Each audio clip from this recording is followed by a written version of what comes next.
有一天，楊老師帶着小朋友們在操場玩遊戲。阿寶回課室喝水，課室裏有位叔叔在修理電燈。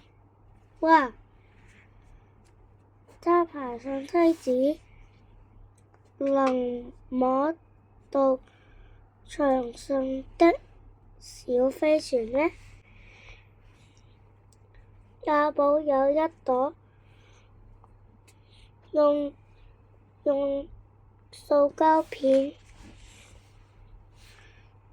做的小紅花，他把它找了出來，想請叔叔話到開飛船的小駕駛員脖子上，但是叔叔已經走了。阿寶只好自己爬上梯子，他手一伸，咦，開飛船還好遠呢。咦，櫃子上有一大盒塑膠片，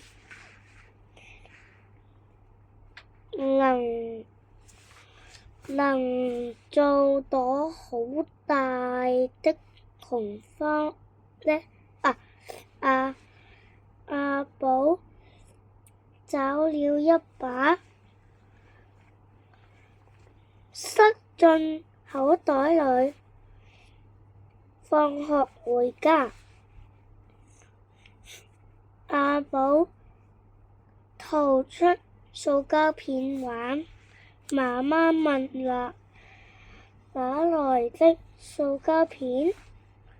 阿寶說：幼稚園裏有好多呢。媽媽急了：哎呀，你怎麼偷幼稚園的東西？阿寶問：什麼叫偷呢？媽媽輕聲說：拿了別人的東西，又沒說就是偷。偷人家東西是不對的。明天你趕緊把塑膠片放回原來的地方。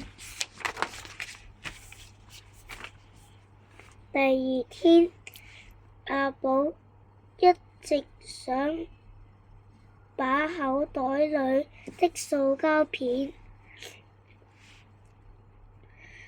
放回櫃子上，可是梯子不見了。楊老師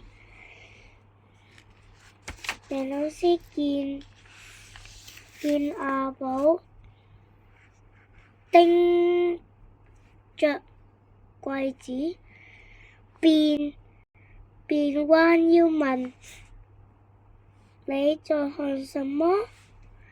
阿寶說：我不告訴你。楊老師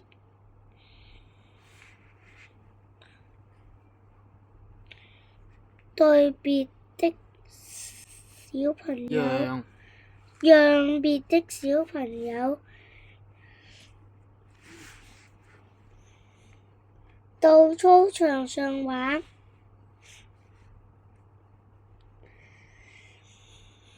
課室裏就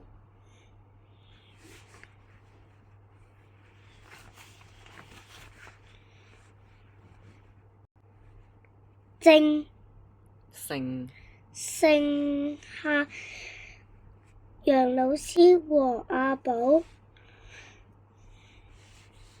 阿寶幫大家擦桌子，楊老師說：你幫大家做事，我也幫你做件事，好嗎？阿寶說：我要有2隻腳的梯子。